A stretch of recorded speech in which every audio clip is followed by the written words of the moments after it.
Birwood Stans. Welcome to the podcast. But before we get into it, I have a little bit of a PSA. If you are an artist who pays rent through their art or who just sells their art, whether it be clothes, whether it be prints, whether it be paintings, let me know. I'm trying to support. And I need clothes to wear in these interviews. And I need shit to put up here. And I'm not looking to pay 10% or 20% or 30% or whatever the fuck. I'm looking to pay 100% of what you're selling because I want to promote up and coming artists. Because at the end of the day, the whole point of all of this is to move the culture forward. So, my email is in the description. Reach out. Or if you just wanted the homies, you know where to hit me. I'll buy it. Send me links. Anyways, enjoy the interview and have a great day. And Birwood Stans, Birwood Radio. We got Will, we got DC. We have a hell of a dynamic duo this morning. The birds are chirping outside. And I'm wearing a hoodie. It's a special hoodie. My homie made it. And you can get it at PBS_designs to get your psychedelic camo and to be all tie-dye dripped up. Now, to the guest, DC. How you feeling, man? I'm good, man. I'm good, bro. I'm a bit tired. You know what I mean? It's morning over here, so. Yeah, and before this, you said you were in the stew, yeah? Yeah, I had studio last night till like 4 a.m. So Grinding. One sec, bro. Let me shut this door. This noise. You're good, man. Yeah, go on. Sorry. Yeah, so stew time, you're cooking, you're working. You know what I mean? So the first song that I heard of yours, and I think it's me along with literally millions of other people, was Neighborhood. Yeah. And the reason I liked it was because it's like, at the root of it, it's UK rap, but it's also like, I think the content is also reminiscent of like that old school, like 90s style rap a little bit that we would hear from the US. Okay. So talk about how you feel about, you know, Neighborhood picking up all this steam and kind of like being able to represent your hood, bro. Like to not only the UK, but at this point, the world. Yeah. I think Neighborhood picking up steam is like, it's been amazing because it's been organic. Do you know what I'm saying? It's real people that reach out to me almost every day, showing me love and just expressing how much they love the music, etc. So it's kind of a crazy feeling because it's definitely been the biggest song of my career so far. So yeah, man, I'm just enjoying it. I'm just living in the moment, to be fair. Yeah, for sure. Yeah. Now it's like, where did this all start, bro? Because like I was going through the YouTube doing a little bit of my research. Yeah. And I saw Gleeman. Yeah. And you know, you didn't have hair on your face, you know what I mean? It's like, and you were really going over those bars. So my guess, and just like looking in the comments, and correct me if I'm wrong, is that where the world, or is that where like at least the local scene was introduced to DC? Definitely. That freestyle, I was in, what do you call it? You lot call it college. I was in university at the time. And I wrote that freestyle. I was literally in my dorm room, like I was just writing. There was a song at the time called Chip, by an artist called Chip, and it's called I'm Fine, and I just love the beat, so I just started writing to it, whatever, and then I recorded myself spitting the freestyle, and I put it on Twitter, and then it just got a sick reaction. I was just like, oh shit, people were fucking with it. It got like, at the time, it got like 700 retweets, and at the time, that was a lot. I was like, yo. And then, so I decided to record it properly with my boys. And then, yeah, we released it, and it was sick. It got a sick reception straight away. Like my first video, first release, and I was just like, wow, that's where people were properly introduced to me, because in London, since that day, I still get recognized for that drop. That's been before Neighborhood. It was 5 years of people, oh, aren't you the guy for the Gleeman freestyle? Aren't you the guy? Do you know what I'm saying? So, did you at a certain point, did you almost feel like you had to prove? Because I mean, like being hot for a second must have felt awesome, but after a while, did it kind of feel like, yo, I gotta prove that I got a whole lot more gleaming on these motherfuckers to give. You know what I mean? Yeah, man. Um, I think it's definitely pressure because when I first started music, I had no idea like about anything about music, if I'm being honest. So I didn't even know that I had to follow up with like another sick track. Do you know what I'm saying? I didn't know Yeah. like to be consistent and actually continue releasing these six things. I just thought, you know, let me put it out, it's fine. So it was definitely a lesson that I had to learn over the years. Just learning how to be consistent and it's kind of a little bit of pressure. Yeah. So. I want to get into kind of the origin of you as a person. I mean, like let's say let's put a comma on the music for a second, because I think the content that you write is really compelling, and I'm from Detroit, so it's like we get down out here, but it's also like y'all could get down there too. Yeah. So I remember on one of your songs, man, you were just barring motherfuckers to death, and you were like, yo, fuck the ends, right? Yeah. So I want to get into a little bit of like your upbringing and kind of how that influences the music you make now. Um, yeah, yeah, that song you were talking about is called Dock City, and yeah, the ends is like my music is the ends. Do you know what I'm saying? So Mm, it's like that is everything in my music represents the ends. Like it's influenced by the ends.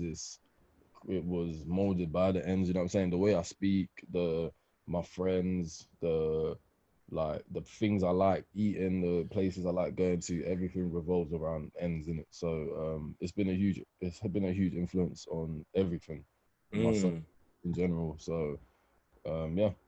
When I first heard about this idea of the ends, I was in a summer program, and I'd never been exposed to like any kind of hood shit Yeah, outside of like the hood shit that I know from home.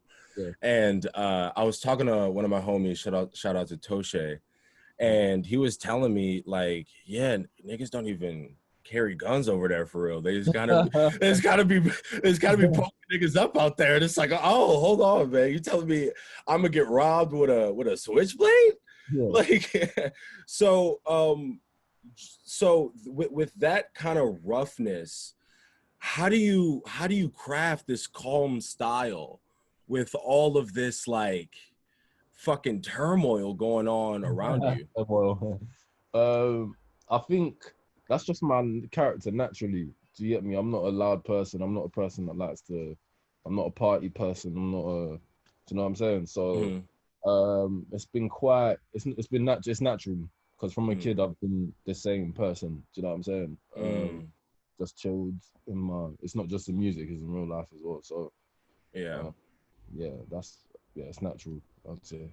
that's real shit. Yeah. Now, what you speak a little bit about kind of the trials and tribulations Yeah. of growing up there, including race and shit like that. And over here in the States, we're not too accustomed to hearing about racial struggle outside like of our own. Yeah. So can you get into that? Because I know you cats got like Boris Johnson right now, and it's like for the Yeah. past fucking couple years, you've had Tories just Oh man. stinking up the place. So get into that a little bit. Well, racism in the UK is a lot more subtle than it is in Mm, America. I feel like America is in your face.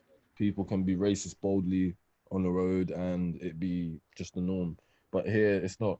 You're not gonna find someone out here on the street screaming racial abuse. You might find it once in a while, but more time, like it's done through gestures. It's done through if you're sitting on the train, mm. nobody sits around you randomly. You just look around. Do you know what I'm saying? So little things Yeah. like that over here. And sorry, what was the question? Sorry, bro. Yeah, so like just talk a little bit about yeah, like your experience being like a black dude Yeah. in Europe. In Europe, yeah, I can speak for the UK. I think it's a lot more different in the rest of Europe because Mm. other countries, I know it could be a lot more difficult for black people because the racism there is a lot more, like it's a lot more hard. Overt. Yeah. Yeah. So yeah, man. I think growing up here, it's like I said, it's subtle. It's not in your face, so you don't walk around every day with like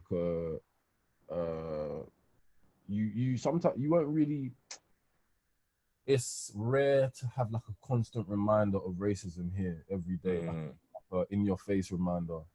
But you feel it, like for example, if you're walking behind a white woman and she like crosses the road, Oh, bro. or See. or like Yeah. sometimes it gets to a stage where I'm walking behind a white woman at night and I'm just like, I'll just cross the road because I can't be asked. Facts, bro. Yeah. White women are the biggest threat to black life. I'm telling you, bro. I'm telling you, bro. I'm scared. I'm more scared of white women than I'm scared of anybody in the world, dog. I remember I was walking into my dorm, and it was like late at night or whatever, and this girl, bro, she saw me and she hit the meanest sprint I've ever seen, and it's like, I'm dead. dog. It's like No I get it, fam. I'll stay a couple feet back. way.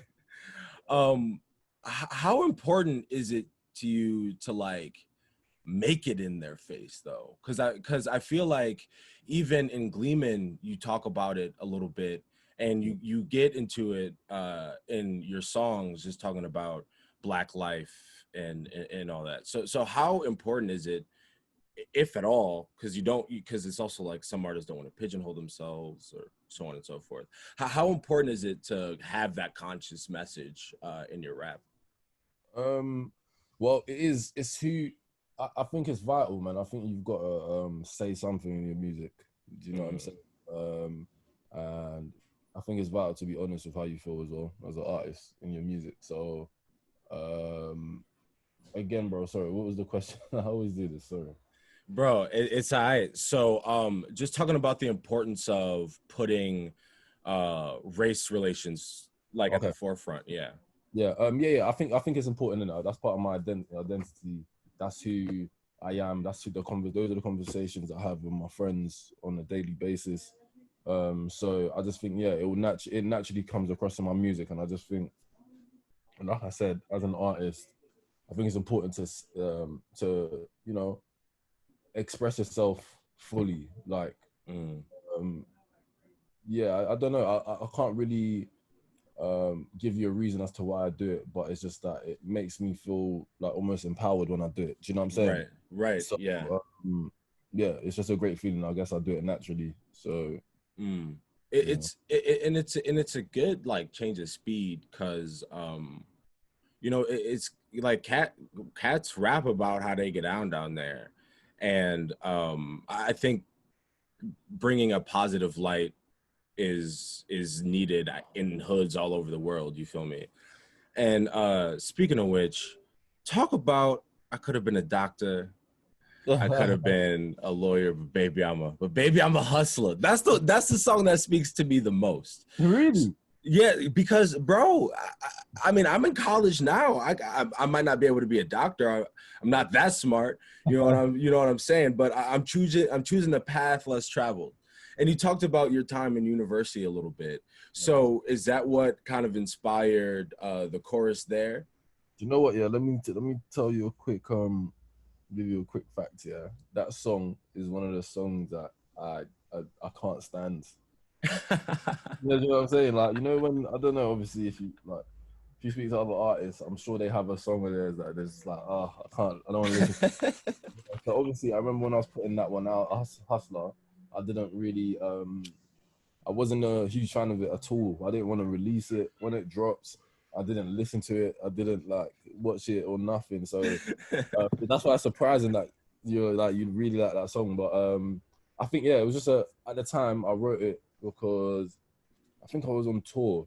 I was on tour with J Hus, and um, I think at the time I made that song because of the certain crowd that was coming to these shows. Do you know what I'm saying? Mm, So, which was a mistake on my end looking back, because you should never like tailor your thing to like other people's needs or other people's ears.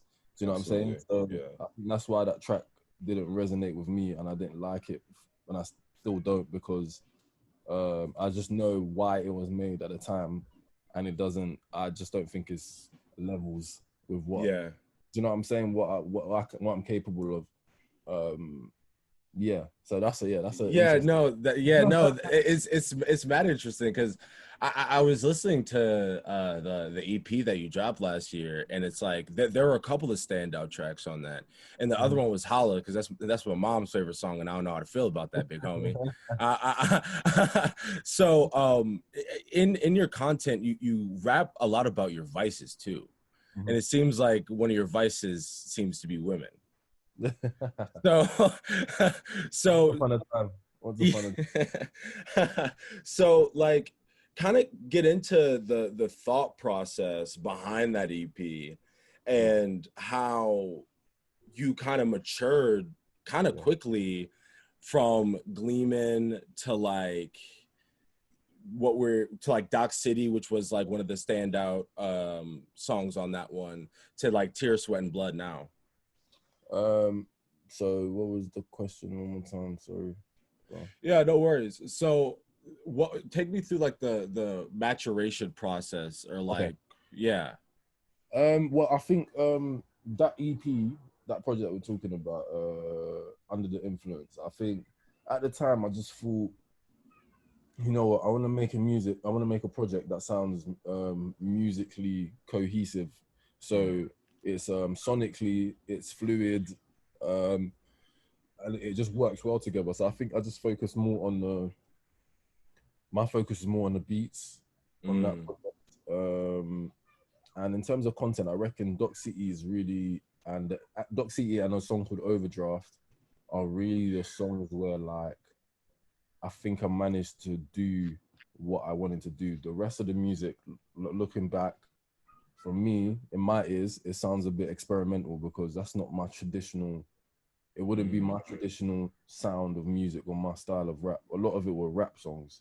The ones that I'm releasing now, for example, Neighborhoods and Tear, Sweat, Blood, even though they're rap, but obviously I'm not sure if you know about grime and garage. Yeah, so I know about grime, and I have a little bit of knowledge on garage because sorry, Garage. I'm picking up your accent. God damn it. No, bro, it's not garage. It's not garage. Trust me, it's garage. So anyways, on my American shit, garage, nigga.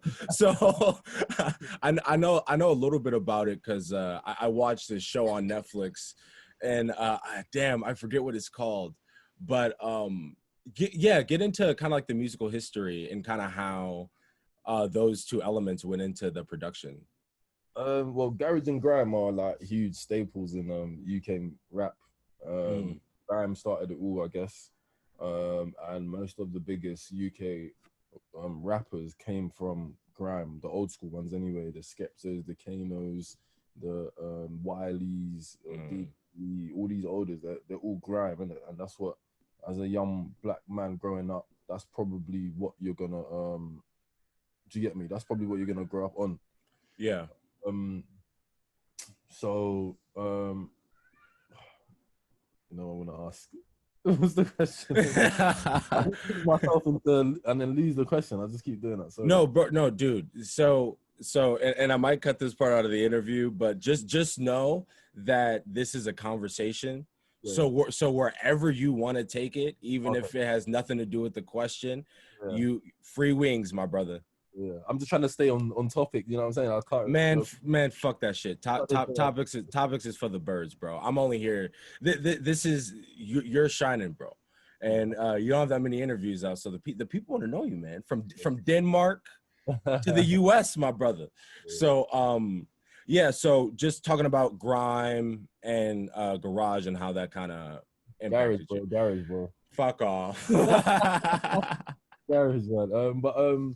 Yeah, I think garage as well. It's old school as well. I know it's more the garage artists actually. They're not really they're not as popular as the grime ones, to be fair, because you don't. There's not a lot of there are big names in garage like back in the day, but at this moment in time, they're not like culturally relevant as much as grime rappers are. Do you know what I'm saying? So yeah, and then yeah, neighborhood is definitely like, this is how to explain it. Neighborhood is, it's not grime. Grime for me is, it's not only a BP. It's like grime is normally at 140 BPM, right? So it's not, for me though, it's not just a BPM thing. It's not that just because you're rapping fast, you're doing grime. Like grime is all about a certain type of energy as well, the certain type of flows, the certain type of rhyme patterns that, like, if you spit 2 lines, the DJ is gonna wheel it up. Or do you get what I'm saying? Like, it's not, grime is more than just 140 BPM. It doesn't. It's about the sound. It's about, you know what I'm saying? So yeah, it's about a lot of technicalities. A lot. Do you get me? And a lot of, from the outside looking in, you might not be able to understand that. Do you get what I'm saying? But yeah, neighborhood was like a mixture. It had garage influence, and a grime.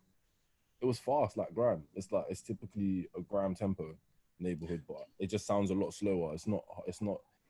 I think the problem with grime mainly is that it's hard to digest sometimes because it's quite fast. It's aggressive. It's like, if you're not from it, you might not understand what people are saying, or you might not hear. But I think with neighborhood, it's that it's fast, but it doesn't feel mad fast. Because there's space. And I think with your cadence as well, it kind of like it kind of takes, it has like moments of like clarity in it that I think a lot of grind, because it's so like, I'm a fuck you up, I'm a kill you, like whoa, whoa, whoa, whoa. Whereas I think your lyricism allowed it to, like you said, kind of have a space of its own. Yeah. So just like, I saw, you know, like your homies and all that in like your videos and even way back in the Gleeman freestyle you've been putting on for the bros. So tell me what it means like to them, and shout out a couple of them if you need to. But tell me what your bros mean to you, because it's important, especially in the industry. Yeah. Yeah. Shout out to man them. I think, listen, my bros have like, they support me from the jump. Do you know what I'm saying? So they're there at every show, every shoot, promoting everything, retweeting everything. So they've always believed in me. I can't lie. It's been crazy support from the beginning. So yeah, man, the man them are definitely appreciated. Do you know what I'm saying? Yeah, that's why I put them in all of my vids as well. Not just because of that, but we're boys, isn't it? Like, this is what we do. We chill together all the time, anyways. Right. That would be weird if I didn't have my brethren in my vid, because I was yeah, I'm always with them. So you know what I'm saying? Yeah. But yeah, bro, I bet. Man, yeah, no, and it's crazy how like they've kind of had a sneak peek that a lot of your fans haven't, because it's like from a dude like me whose perspective on UK rap goes as far as about Stormzy, right? And it's like, so I'm not really aware of kind of like the grind that like folks in the UK kind of have to go through. So what was, and you're very much so still on your come up.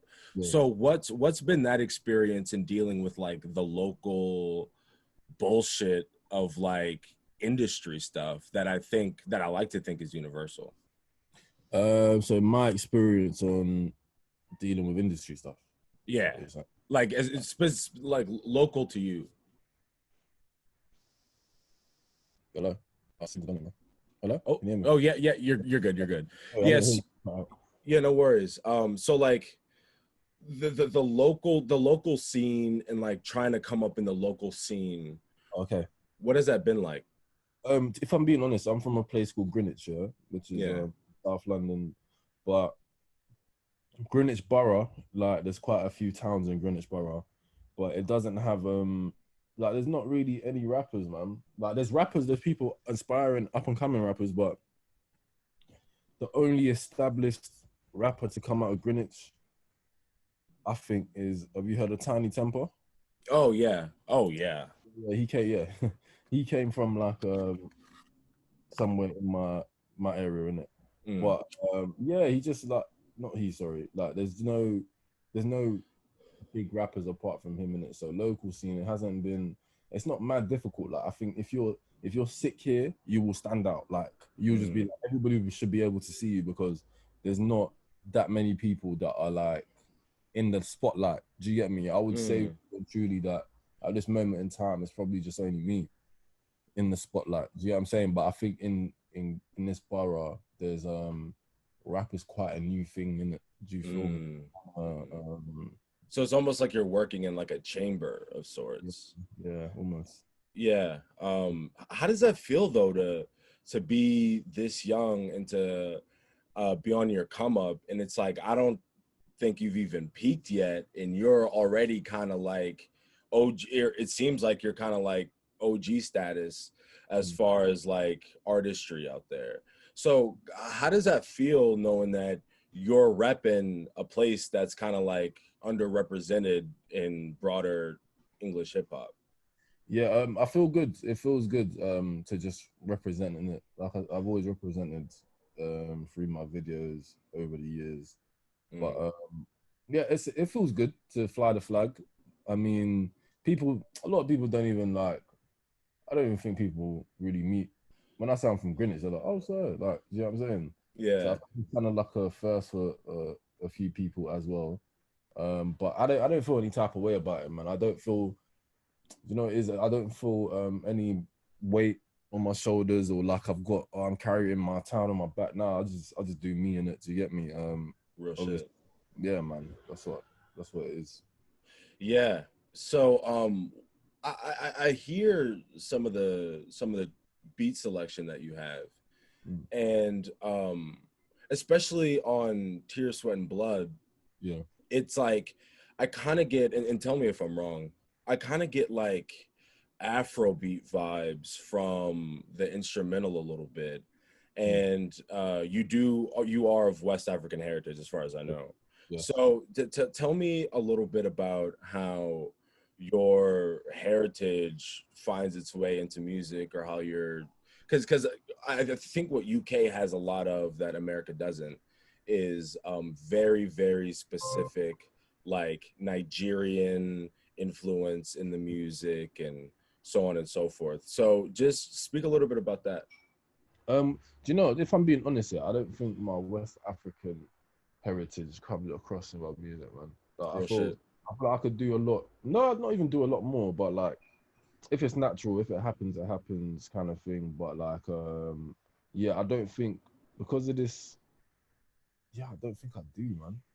That's real shit. Cause a lot of niggas try to force it. No, yeah, try to a lot, man. Not what I'm on doing, man. Even though I was born there, like most every one of my friends is African, pretty much. Like, bro, it's just in the music. I don't know what it is. It just hasn't. Yeah, I don't know. Maybe I think in the future I'll probably make an effort to. Yeah, but also it's like you don't have to. It's like I feel like Nigerian motherfuckers are gonna know you're Nigerian, and like they're gonna rep that. You Yeah, feel no, me? it's true. So you had a color show, Yes. man. Man, talk about kind of how that all came together and the reaction and response you got from that.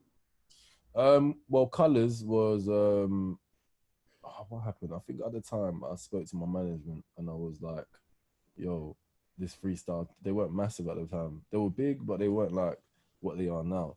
So I was just like, you know what, yo, this freestyle platform is sick. Like, I need to get on this kind of thing. And then like maybe I didn't hear anything about it for maybe 6 months. I even forgot that I asked about it. And then one day they were just like, oh, by the way, got you some freestyle. I was like, what freestyle are you talking about? And it was like, oh, that Germany thing or whatever. I was like, huh? Like Germany. You know what I mean? I was like, Germany thing. What the fuck? So yeah, it was amazing, man. Flew out there. I missed my first flight. Actually, I was meant to go there in November. I overslept. And I woke up. I tried to get to the airport mad quickly. I went to the train station because I live across the road from the train station, and I missed. There was no trains coming, so I was shit. So I had to get a cab from my house to the airport, which was probably like an hour drive away. But the way it was looking, I could make it in. I would definitely be there before my flight goes. But I got there now, got to security, and in the security at the security at the airport, it's an automatic entrance thing. So you put your boarding pass on, and then it opens the gates and let you go through. Innit? Put my boarding pass on, it's going red. It's not letting me go through. I was like, Fuck. they were like to me, "Oh, yeah, you missed security. You're too late to go past security." And I was like, "What do you mean? My flight's in like an hour and a half. How can I be too late to go?" And then they were just like, "Yeah, it's not. It's automatic in the system. They can't override it if it doesn't. What the It's fuck? already taking you off the flight as soon as it." I was like, "I'm 2 minutes." And my flight leaves in an hour and a half. This doesn't even make. I can literally make my flight. This doesn't even make sense. But yeah, it was terrible. And then, but it got rescheduled for like 2 months later, and I went back out there, did it. But luckily, it was great timing because it just worked perfectly. Do you get me? And yeah. So the fit was hard. Yeah, the bars were hard. Tell me about the bitch ass niggas, bro. See. The thing about this podcast is that it's for people who are going through life, and you know, bitch ass niggas be barking, bro. Yeah, and man. I don't know how bitch ass niggas move over there. I know they're just bitch ass niggas with an accent. They speak a universal language, bro. What's your message to the folks dealing with bitch ass niggas right now, DC? And tell them how they could overcome the bitch ass niggatry out here, bro. What is it to avoid bitch ass niggas? Focus on yourself, man. Just tunnel vision, man. Like, once you focus on yourself, you grind, you put yourself in a sick position. Listen, these bitch ass niggas, you just laugh. You laugh from then on. You know what I'm saying? Yeah, you will only get angry with them if you are near them, like on the same level. When you're above them, like you can only laugh in it. Do you know what I'm saying? So focus and grind, man. Has there been a lot of like bark recently, especially with Neighborhood doing 1.3 million? Have you been getting a lot of hoe ass niggas who have been you know, chatting aside? You know what I mean? Not that I know of, you know. Not that I know of. It definitely happens. You know, it's sure to happen, innit? But not in my face. Not that I've realized. Not that I've noticed. Real shit. So it's all been positive so far. Do you know what I mean? Let's hopefully that can. Real shit. Yeah. So a lot of what the U.S. knows about the U.K. And I'm not, and you know, we're not, you don't work for the Department of Tourism, so you don't have to put it on. But like, our view of it is like literally just fucking Love Island. So it's like, you know, I'm saying, you know, like shorty's getting mugged off out of the villa or whatever. So like so tell me about like what it means to you to like kind of let folks know that Black culture, specifically Black music, goes much further than goddamn like New York or like LA and like all these American hotspots. And like what does it mean to be putting on for the UK, if it even feels like that? Yeah. No, it feels good, man. I think, you know what it is with America, yeah. I just think you lot, no offense, but you lot I just took a bit too ignorant, man. Like, yeah, facts. You know what I'm saying? Like, you just, I don't know what it is, but it's like Americans just think like, oh, US rap, like, it must, like, this is the greatest thing on earth. But it's like, you know what it is, yeah? My thing is, it's like, I'm a person that, I'd like to think I'm a person that knows how to appreciate things from different places, isn't it? So I can listen to US rap and be like, yo, this is amazing. I can listen to UK rap and be like, this sounds amazing. French rap, this, do you get me? Well, if it sounds good to me, it's good. Do you know what I'm saying? But I think a lot of time in America, there's a lot more things aside from music that people put as barriers to hear the music. So like, I just hear straight away, oh, UK niggas can't rap, blah, blah, blah, because, but you haven't even listened. Like, I don't even understand at all. Like, you know what I'm saying? And I feel like also that because I'm a huge fan of US rap, like I kind of grew up listening to that as well. I think personally, apart from the Coles, the Drakes, and whatnot, I think UK rappers are better.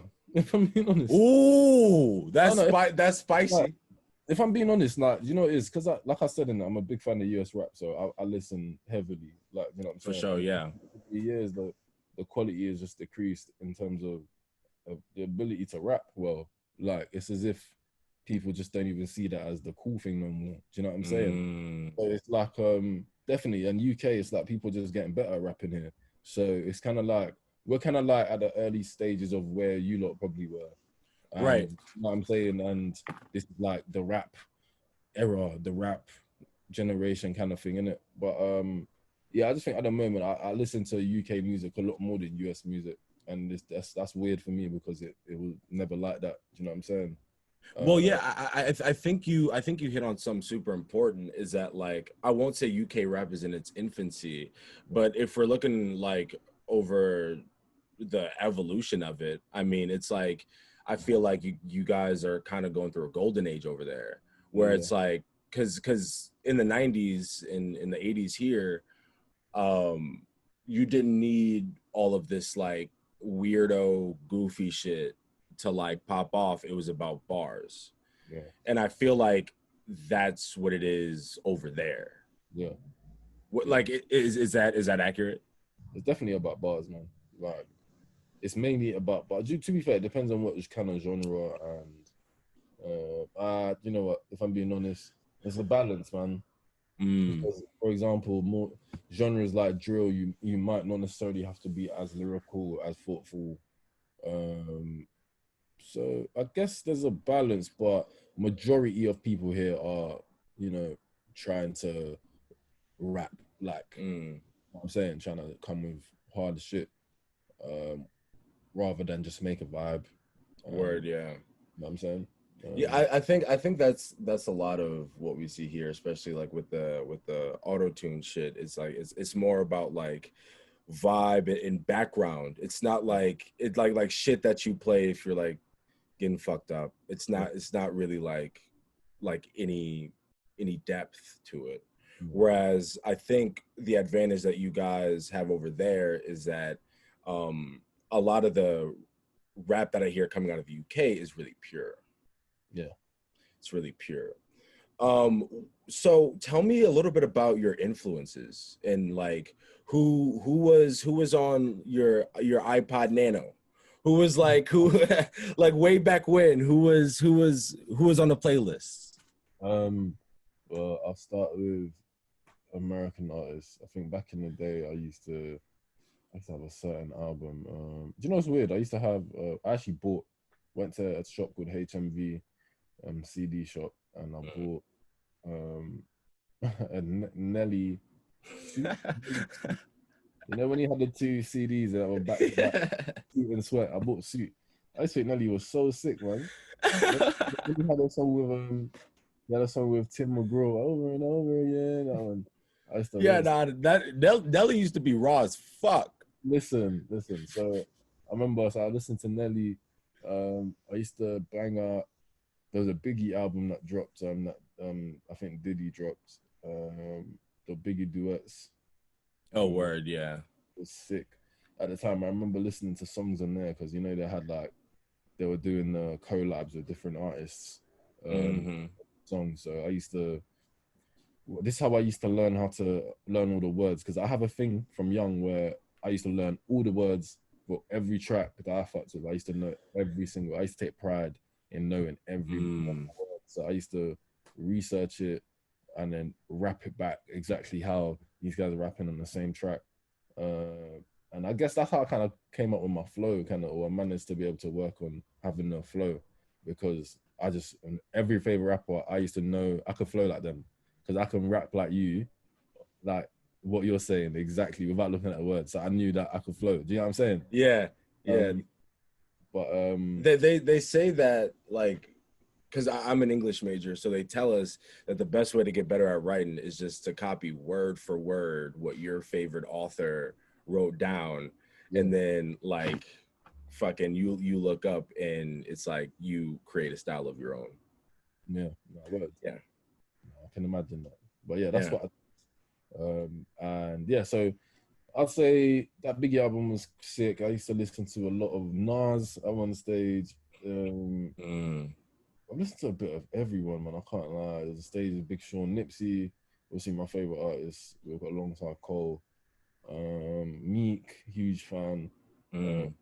Even I don't think people realize how much of Drake fans they are until they actually look back at it. Man, can you fucking talk about it, son? It's like niggas like to shit on Drake. Yeah. But it's like, have you only listened to the shit that be on the radio? Like if you have, then it's like your opinion is.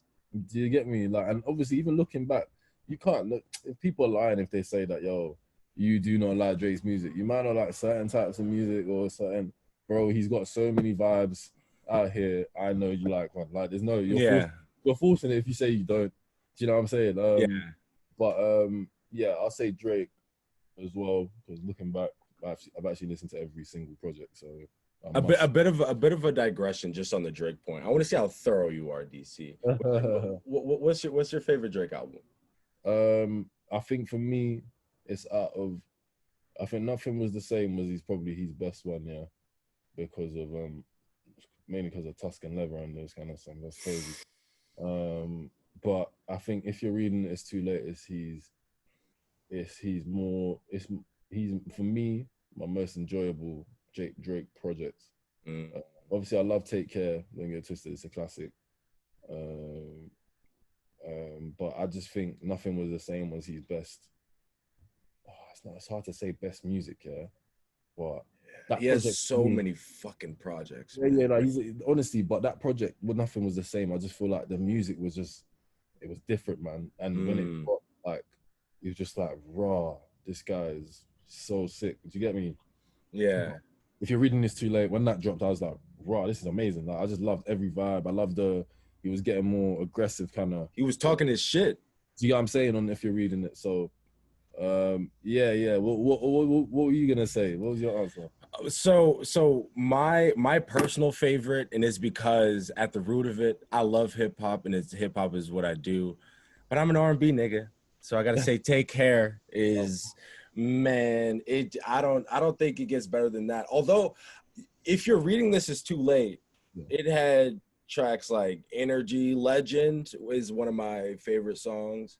Goddamn Wednesday Night Interlude, so on and so forth. But anyways, back to your influences. Yeah. UK. Oh yeah, obviously, like I said, J. Cole. Sorry, I missed Cole. Huge. Cole's my favorite artist, has been for God knows how long. For as long as I can remember. Just think his music's amazing, relatable, and yeah, man, I just think he's the best rapper, man. I just think like bar for bar, I think he proved it last year. Every feature he jumped on, he killed everyone. He just did a whole year of features, like, and yeah, man, Cole for me, man, it's just like, yo, when it's UV him, that's when you'll know, like, this guy's on another level. Because when he features with your favorite artist, you know there's a huge gulf in levels of rap here. Like, you know what I'm saying? And even people like J Rock, and I'm a huge fan of J Rock, but like even when Cole and J Rock feature, I can just sense that Cole's better. Do you get what I'm saying? But J Rock is hard. Don't get it twisted, like. But yeah, sorry. Let me carry on. J Rock, people like that. Kendrick, obviously, I'm a big fan of Kendrick as well. I have a controversial take on J. Cole, man. Oh God, listen. You know, before you start, yeah. Obviously, I see on Twitter, yeah, there's like a huge divide in opinion on Cole, and I thought that was just a UK thing, but I noticed that it's an American thing as well. But why though? What's the bro? It's like, okay, here's the thing for me. So 2014 Forest Hills Drive, as a music fan, it's almost like you have to like that album. Yeah, it's like there's no choice. But after that, it's one song this nigga dropped. And after he dropped it, I was like, nah, this nigga's terrible, bro. What? It's the one joint, I think it's called like Deja Vu. It's where he rapped over Exchange by Bryson Tiller. And I was like, man. Wait. I've got to stop you there. that was not. He had that first. He had it first. Bro, if Bryson Tiller outbarred that man on that song. Stop it, man. Stop this. Outbarred. Do you know what it is, yeah? Come on, man. Like, do you know, like, I just think, how do I explain it? It's like, if, yeah,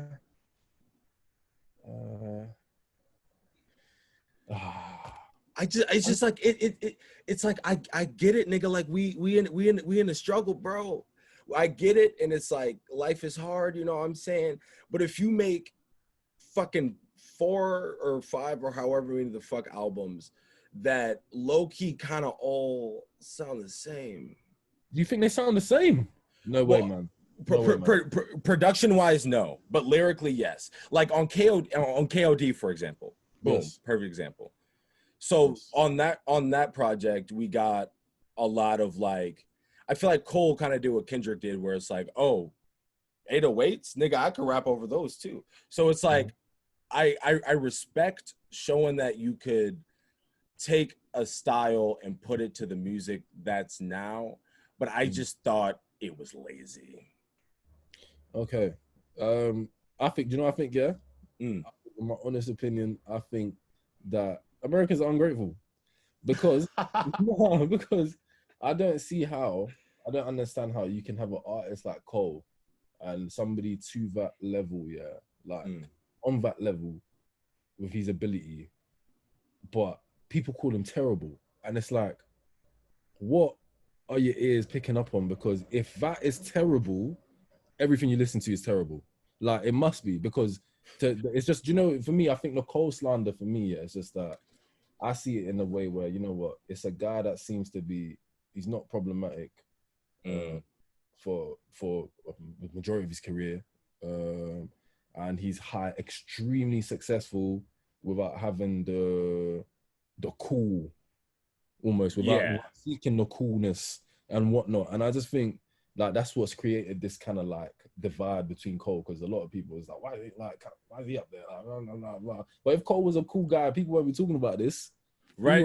You know what I'm saying? If Cole was a not flashy, but he was a little bit of a flexer, like a, you know what I'm saying? People wouldn't be like, oh, Cole, fuck that. You fuck with Cole heavy, and that's what I think Cole needs to do. He needs to, well, obviously now it's probably too late, but I think he should have been a bit more aggressive, man, because like when Cole's aggressive and he's talking his shit, like, yo, he's the bro, it sounds like get off my dick is one of the hardest hip-hop songs of the decade, for sure. Hard, like, but I hear you when you say about the project, because I've heard it from a few people about something, the For Your Eyes Only wasn't for everyone, but like me as a Cole fan, I loved it, bro. Like, I can't lie, like, I just think when you're a fan of I don't know if you're a fan of Cole, but when you're a fan of any artist, you kind of like, it's kind of past the music, innit? Do you get me? So like, I respect your attempt to create this, and I still think that some of the music was sick. Like Neighbors, I rinsed that song. Like there's a track called Change of Ari Lennox, rinsed it. Like there's a lot of tracks there that I rinsed at a certain stage of time, innit? But yeah, I wouldn't call it trash, but obviously you could say that, oh, he's done better. But it's not music where I'd be like, oh, get this shit off my ears. Like, I wouldn't. Man, it's like that's and that's how, and I hate it because that's how it is for me, bro. Yeah. And it's like, Cole, if you're watching this at any point, first of all, thank you, bruh. Second of all, I would still love to have you on the show. But I think that, like, okay, here's what I'll say I respect the man. Yeah. I respect the man. Now, do you think that Cole would be like one of your like dream features to have? Yeah, 100%, man. I think you will watch that, man. I'm gonna call it in 2020 that you will watch that man on his own song. Nah, man, I don't listen. I would not even. I have so much respect for him. I wouldn't even want to. Right. Yeah, man. So as far as like the recent American cats, like Cole has had a big impact on Nipsey as well. Nip, yeah. I've been a huge fan since I was 15. First time I heard Nipsey, and that was like 10 years ago. So I've been following him since then. And I just think what he preached in his music, like there's only a few rappers, man. There's only a few people out there that like were made to like, you know, proper give a message and help and motivate, and in a certain type of way, though, in an authentic way, that, you know what, like no matter where that person's from or their background, like you can you can you can still take in what they're saying. Do you get me? You can, not everybody's gonna listen to a guy that's been in prison and a gangbanger. Do you get me? People just think, "Shut up, man. What are you talking? Why would I listen to you?" But with someone like Nip, it's like mad intelligent, and he showed you, like he proved to you like what he's saying, he's doing it. Do you know what I'm saying? So yeah, it was crazy motivation, man. I remember when I heard he passed there, I thought it was a joke. I saw the headline, I was like, oh, this must be one of them jokes. Like I saw TMZ doing that. Do you get what I'm saying? So I was just like, well, I know TMZ is a bit of a joke out there, so just didn't think it was real. Do you feel me? Yeah. But yeah, it was crazy, man. I even went to his shop. I went to LA 2 years ago. I went there. I saw him perform last year, February. I went to LA again. I went to the Meat Tour, and he came out on the Meat Tour, and I think he died like 2 months later in April, something like that, innit? So it's just mad, and I'm happy I got to see him before he passed. But yeah, no, it was crazy, man, because that guy's music for me was just like, when you talk about, for me, top tier rap, like, and saying shit, and it's like it hits you deep and it motivates you and it does all the above. Nipsey is definitely up there for me, man.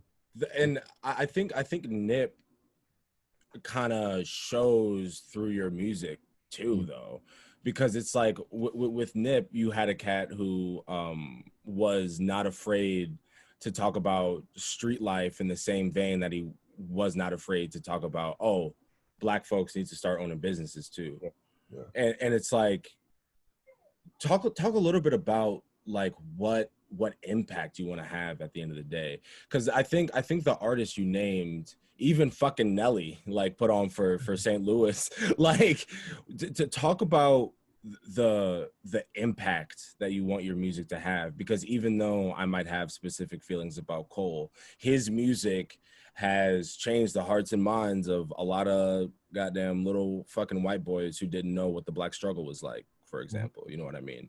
So talk a little bit about, considering your influence, at least from America, and we'll get into the UK ones later. Talk about why you want your music to have an impact and what kind of impact you want your music to have.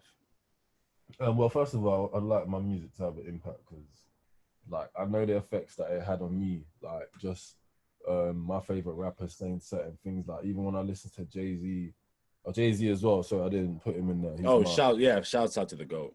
Oh man, but yeah, he's in my. I think he should be in everybody's top 5 list anyway. But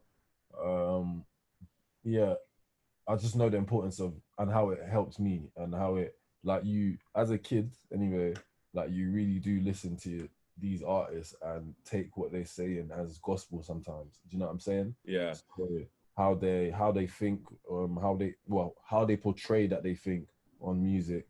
Like you sometimes want to emulate that thought process as well. You wanna have that mindset that they have. You hear them say something, and you're like, "Ooh, I like to move like this," or whatnot. So I like my music to have an impact, because as long as it's a positive impact, as long as it helps someone better themselves in any type of way, no matter how small or big, like that's what I'm down.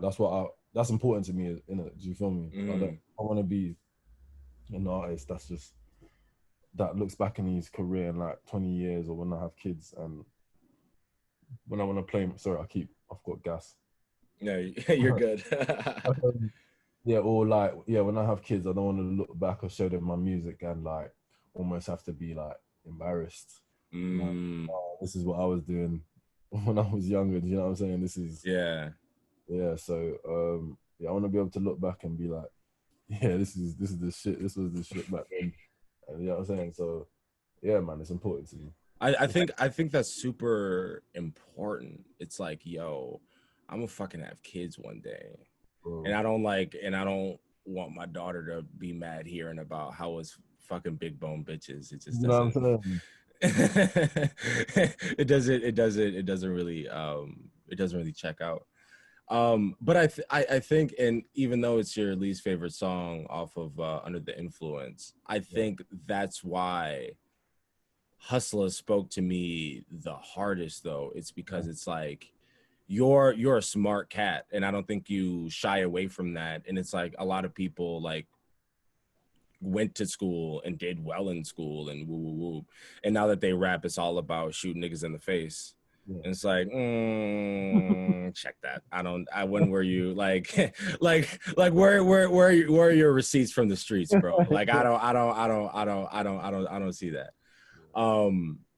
Yeah, man, Nip was special, man, and I think you're equally as special, or you have the potential to be equally as special. I'll say potential.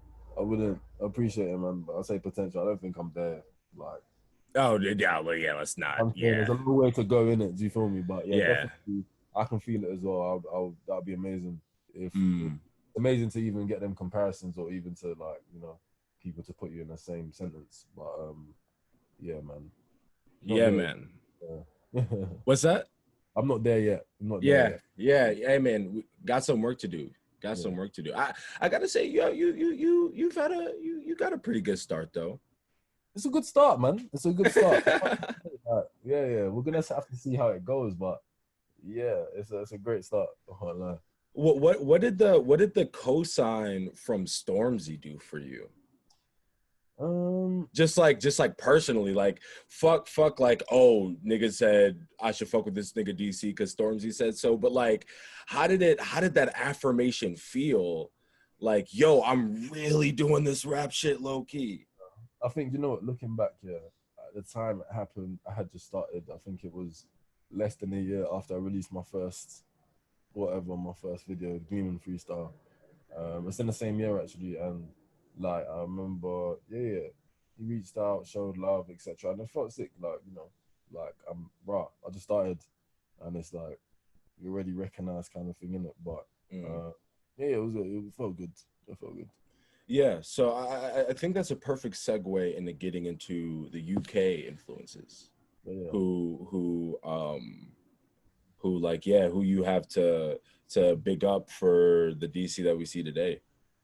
UK influences, I'll say Gigs, huge influence. I was a stage when I was in secondary school. Gigs had the streets, man.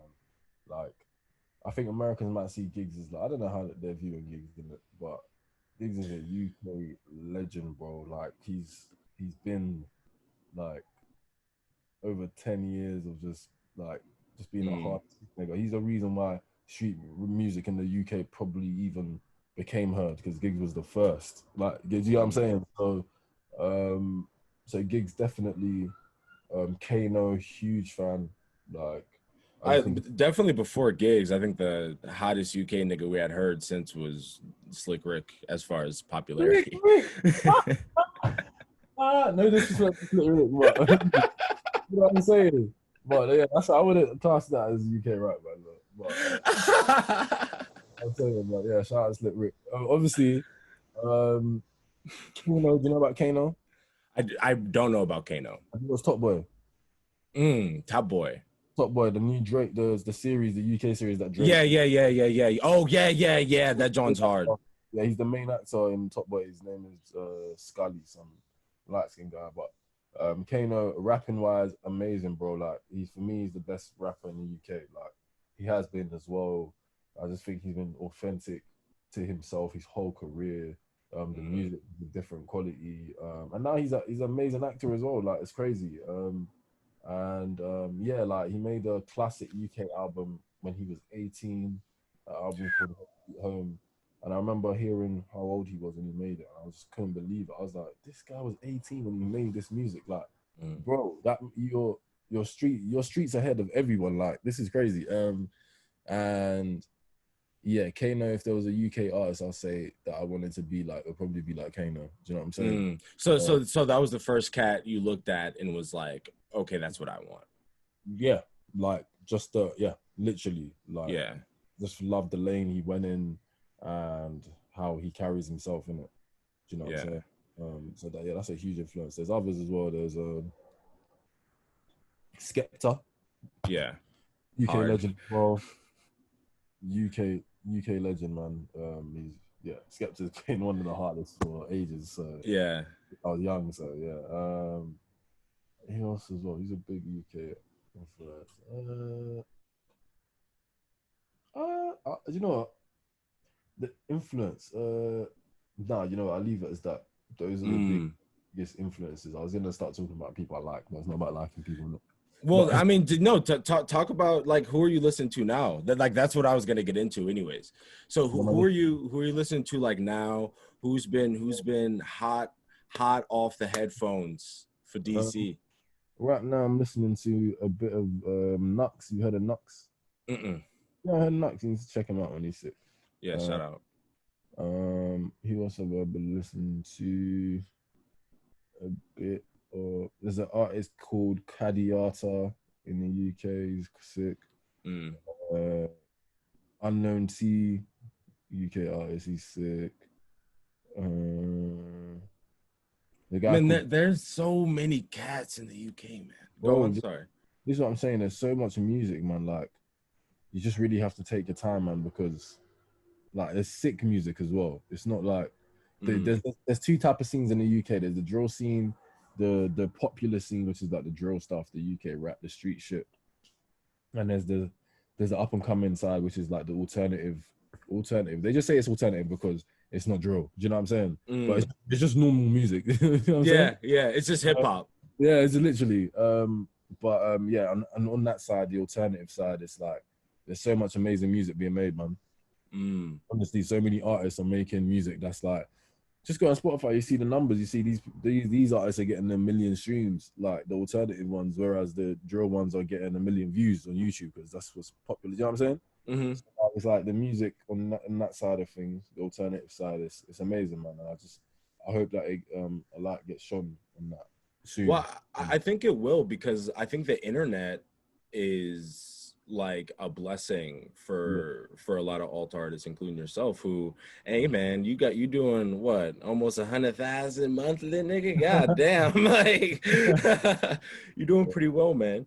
So just closing out, I have my last two questions, and there's no rush to get through them. Stew on them as long as you need to. In the future, who do you see as like a dream feature? Yes. And especially on like your Super Bowl album, like when DC goes fucking global, who do you see as dream features, whether they be artists or producers or whatever have you?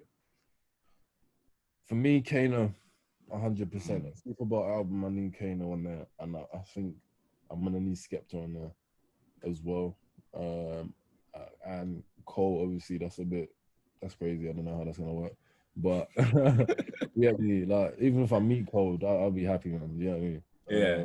I've been to, like, I don't even mean to go into Cole's shit here, but I've been to everything, bro. Like I've been to how many shows? He did a Dollar in a Dream tour here for like £1. I remember years ago, and I was at home. I was sleeping. Me and my boys are huge Cole fans, and then he does some random drop tweets.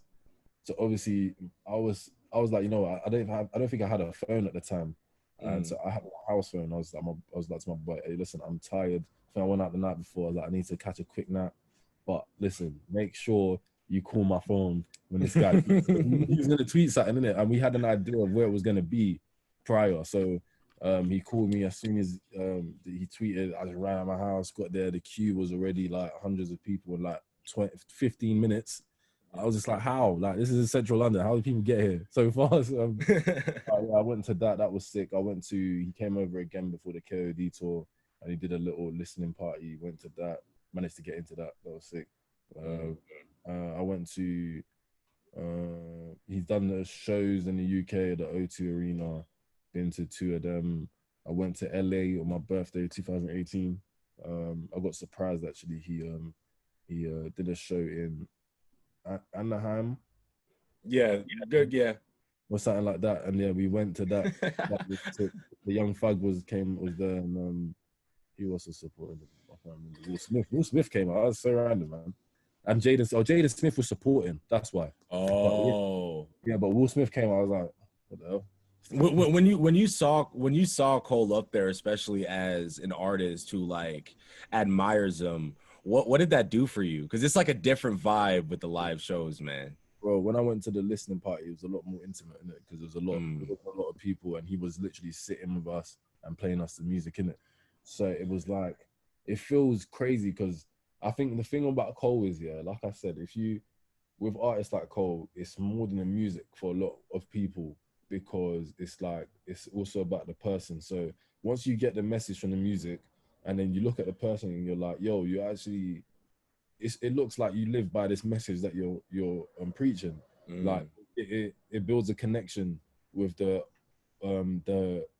listener, the fan, and the artist. It's like, yo, you're authentic. It looks like you're authentic through and through. You know what I'm saying? And then if you stay consistent with that, then people are just gonna respect you for, like, just keeping it real. Do you know what I'm saying? It almost feels like you know the guy.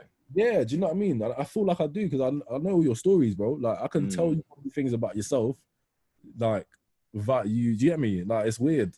So I think it's an amazing feeling, and that's what I would love for my fan base, just to be able to have that connection where people feel as though, like they really, it's a thing of respect. Do you get? I think that's what it is with Cole. It's a thing of respect.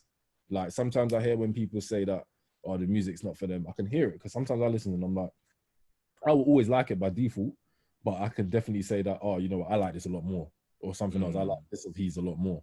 But yeah, it's more of a respect thing because of the years he's been doing this and the consistency, the message, and like looking like he's living by his message. You know what I'm saying? Bro, I saw him when I was going to school out in New York. I saw him on like 14th Street, and he had on like a sweatsuit and was riding a bike. Yeah. It was OD. So definitely, that's why I respect the man. That's why I respect the man for sure. And now, in closing, I want to give a segment called "Rate My Accent." All right, I've been studying up on Love Island. All right, I've been getting my accent from the black people on there because I don't really know how white people be talking. I kind of don't want to emulate that. So all right, so I'm gonna set the scene, right? It's a night in the villa, right? Man's just got mugged off, right? Fucking all right. So this is on a scale of 1 to 10, and you got to be honest with me, bro. Because all right, so like she came, yeah, and you know, like a new lad's in the villa, so it's like, of course she has to get to know everyone, yeah. But I don't know, man. I just feel a bit mugged off, innit? How's that? 1 to 10. Bro, I was like, you know what, yeah, it wasn't bad. I think, do you know what it sounds like though? It sounds like a film, man. Like, you know what I'm saying? It sounds like I don't know who speaks like that, because in London, I don't think anybody speaks like that. But it sounds like a little village, maybe outside of London, somewhere in the oh, I'm lit. But it's good though. I'll give it, bro. I'll rate it from being. I said that's a good 7. Oh, facts. It's a good 7, man. It's a good 7. You didn't do terrible at all. Real nigga shit. Yeah. Wait, do Americans think that we speak? I see on Twitter sometimes. Obviously, I know it's just jokes and that, but I see when you lot talk about guns in UK and the guns are looking mad old, like World War II guns. Too funny, man. Mad muskets and shit. That's the thing, is that like niggas could joke about that shit all they want to until it's a nigga asking for your shoes in a different accent, boy. Listen, and one thing I'd like to say, obviously, America as well. I know it's a bit mad with the guns thing or whatever. You know, it's all crazy, isn't it? Like, you know, yeah, it's nuts. But in my opinion, right, I think it's crazy I think someone has to be crazy to go out and start just shooting at people, whatever. I think that takes some level of like craziness or whatever. But in my opinion, it's a lot more crazier to be having hand-to-hand combat with a knife, bro. Like, do you know what I'm saying? So it's like, when I get Americans like, I don't know, I think they just look at the UK like, oh, they didn't think it's kind of soft because nobody's got guns. Listen, bro, when somebody's got a knife in your hand and you got a knife in your hand, like it's a lot easier with a gun. That's what I'm saying. Like it's a lot easier. Yeah, no, because I mean, like, it's one thing to like, oh, there's the up right there, bow, bow, bow, Yeah, got him, I could run away. yeah. But if you're like, oh, this is an enemy, Yeah. and you just pull up on the nigga and you're like, yeah, bro, and it's like it's a standoff with a knife. Like it's mad. It's madness. So I just think, yeah, like I said in it, I do think Americans are a bit ignorant, like in terms of seeing outside of America. I think I get it that America's massive, like that's could be, you know. Yeah, but like it's still like we don't really be on that hard shit like other motherfuckers are, because like the thing is, it's like you could you don't have to, like, when it comes to that kind of violence, it's like you don't have to look nobody in the face. But like when you're poking somebody, bro. Listen, hey man, I wouldn't be, I'm from the west side of Detroit, Michigan, but I still wouldn't be caught dead in the ends, bro. That's that's on my brother. So just let the people know where they can find you, man. And if you have like a PayPal or Cash App, I always like to put it in the description of the videos, just in case if people want to, you know, give donations to their favorite artists. That'd be sick in the UK. We don't have that over here, man. We don't really do that Cash App thing. Okay, so we'll just send you positive vibes then. Let the people know where they can find you. Plug yourself a little bit, and talk about future music too. In fact, talk about future music first, and then plug yourself a bit, man. All right, cool. Well, I've got a project I'm trying to finish at the moment. Should be done soon. Should be sick. And yeah, that should be. I'm not gonna give a date, but very soon. Sick music following on Neighborhood and Taste What Blood are on the project, so it's still gonna be 6 tracks, little Awesome. EP or whatever. So it's just good, nice and easy to digest and whatnot. So yeah, I'm looking forward to that. That should be amazing. It's sounding sick so far. Just need to put the final touches on that.